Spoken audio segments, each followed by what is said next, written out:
Hey, comic book fans, welcome back to Comic Book Corner 2.0. And fans, you're with me, Mike Spider Slayer, getting ready to do that all important comic book review. So, you fans know what comics to buy. But, however, if you want the free comic book day, you didn't have to buy anything. This one was for free.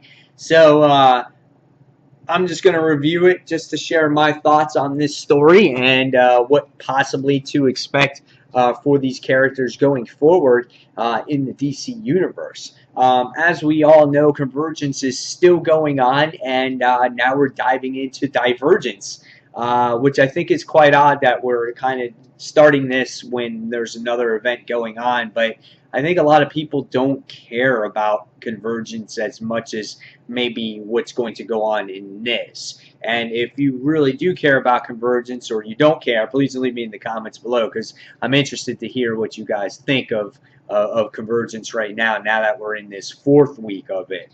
Alright, so Divergence, issue number 1. You get to see different characters on here. You get to see Batman, the new Batman. You get to see Superman. You get to see Darkseid on there. So what did this story have to offer? What was it about? Well, this book is 3 different stories. It has to do with Justice League, Superman, and Batman. Some of the 3 major storylines that are going to go on starting in June. And all the books are written by their particular artists or writers. Greg Capullo, Scott Snyder, John Romita Jr. We got the new writer, Jin Lun Yang is the new writer for Superman. And then you got Jeff Johns and Justin Fabic, who do the Justice League book. So we're going to start off with the Batman story, obviously. Because Batman was the big topic this past week in all of comics, because yeah, as of right now, supposedly Batman is dead, and that's where this book actually continues off of. Greg Capullo artwork really continues to shine in this series. It's always good, even in this free comic book day edition. He really goes all out to, you know, put the details in and to make it worth your while, even though it's free. It's not like it's just like nothing.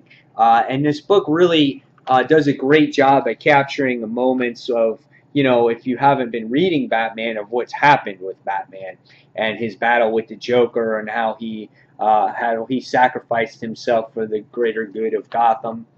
And then here we get to see the CEO of Jerry Powers. She's the one that discusses that there needs to be a better Batman. There needs to be someone, you know, that can replace him. You know, someone that, even though he's non-replaceable, someone to be there. There needs to be some type of Batman in place. And what happens is we find out in this issue that we are getting ready to don a new Batman, and that Batman is Commissioner Gordon. Now, he looks a little bit different here, but he shaved his head like a Marine. He took off the mustache and everything, and now he's it's funny. He sits there and he's asked, "Are you ready to be the next Batman?" And he's like, "No." But he does ask for, you know, the Batmobile. But there's the full-on suit. That's what you get. That's the way he looks. And you know, what do I think about this? I don't know. I mean, it's going to be kind of weird not seeing reading a Batman book without the real Batman in it. And how long is this actually going to go on? I'm not really sure. It'll be interesting to see. I could have done without the little ears. I don't like that. Everything else about, when you look at a mechanized suit, it looks pretty cool. Commissioner Gordon, I think, is the obvious choice here of him taking place of Batman. That's kind of who I expected it to be. We all knew that it wasn't going to be Batman, I think, in the suit to begin with, because it's not typically his style to go this way. But we'll see where the series goes and how long people continue reading it this way, and how long Bruce will be away.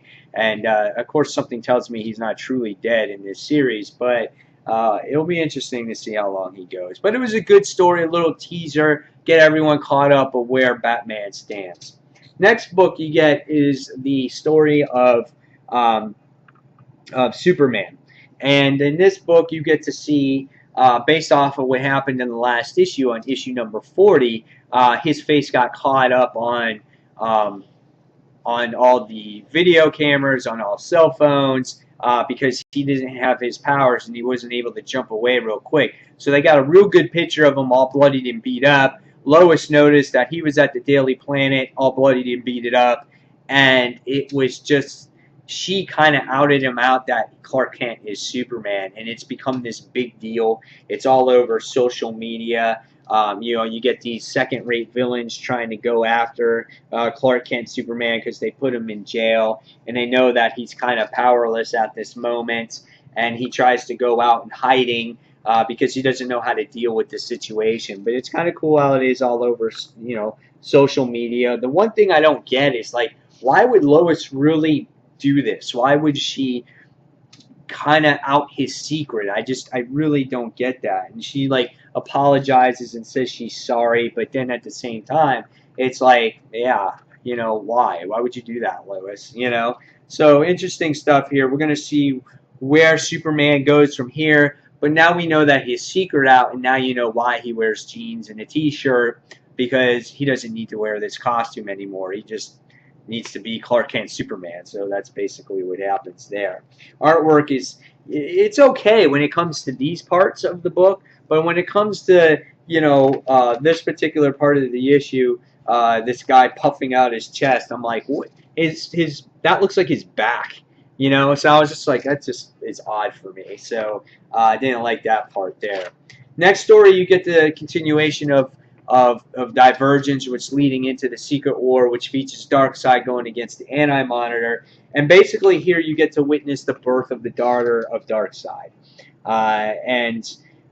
If you guys read Vibe, she is actually never actually shown in that series, but it was mentioned that she was contained in a specific cell in the circus there. So that was pretty interesting. But during this birth of this Darkseid's daughter, which her name is Grail, and she looks like this, it all explains that the war is coming, everything is about to happen, people will get hurt, like the Justice League, like Victor, Arthur, Diana, Clark, everybody. Artwork is really well done in this particular part of this issue. Basically, again, it was just this Amazon protecting her daughter, which is the daughter of Darkseid, and then we get to see it to be continued in the Darkseid War in Justice League issue number 41.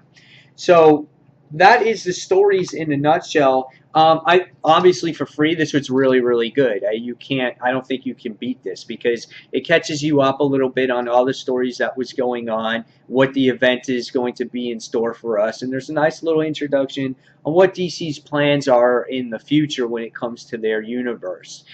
Do I agree with everything that's going on in their universe?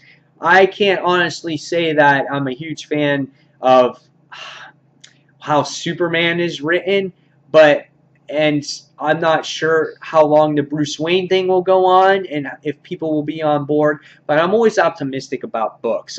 That's one thing that I am. I try not to stay jaded towards certain things because then it's going to not make me enjoy the actual industry and my hobby that I have grown to love over the years. So you always got to go with the change, and if you like it or not, well, that's your decision. Just read something else or don't read it at all. Again, these are just my opinions, and this is my opinions to you guys to help you make those decisions. But in my opinion, I stay optimistic. I'm going to see what happens. It'll be interesting to see what's going on with Batman, Superman, and the Justice League in the future, and DC as a whole.